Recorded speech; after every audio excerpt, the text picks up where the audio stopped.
Hey friends and family, I'm wondering if you've seen that IKEA commercial yet. I just saw it this week. At the very end of the commercial, it says something really interesting. It says it's what happens in here that's going to make us stronger out there. And it's referring to the comforts of our home. And that's great. But I want us to think a little bit more spiritually with that. It's what happens during this time that we're home and we're preparing, or are we? And what are we doing with the time that we've been given? How many times do we sit back and say, oh, I wish I had more time to do this, and I wish I had more time to do that? Now you have it. What have you done with your time? In Ephesians 5, verse 15 and 16, it says, "Be very careful then how you live, not as unwise, but as wise, making the most of every opportunity because the days are evil." Are you making the most of every opportunity? Just like it says in that IKEA commercial.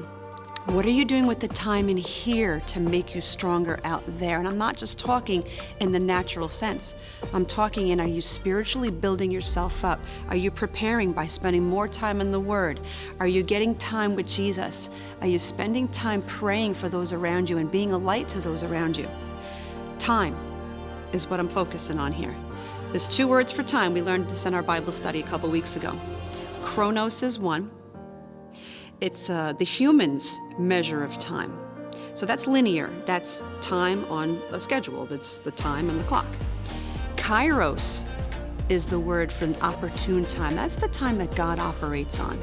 So yeah, right now we have this Chronos time happening. We don't even know where we're at in this time. Week 6, week 7, we don't know.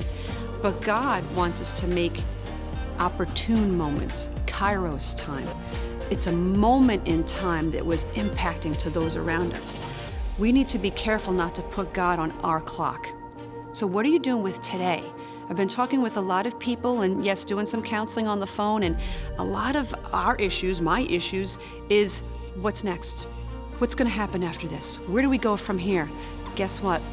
Nobody knows. I don't know. We don't know. The government doesn't know. God knows. So our trust and our security has to be in Him.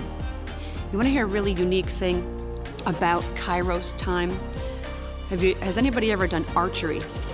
Archery is really unique because have you ever seen, whether you watch the movie Brave or you're into Lord of the Rings, archery?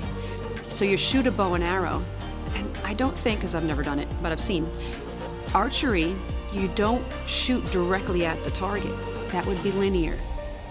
You have to almost be off target to hit your mark. Think about that. So that means we can't really predict the directness, the linear time, like human time, chronos time, chronological time. But God's timing sometimes looks a little off target, but it's right on target. And that's the Kairos time, God's time, that we have to put our trust in. Not what we think looks best, not the timing we want. God, if this happened tomorrow, remember back in Bible, in the story of Lazarus, and they said to Jesus, if you had just been here sooner, my brother wouldn't have died. Well, guess what?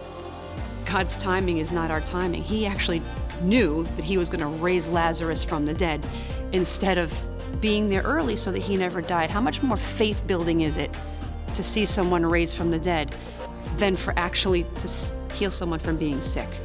So God knows what He's doing. His timing is perfect. Trust His timing, not ours.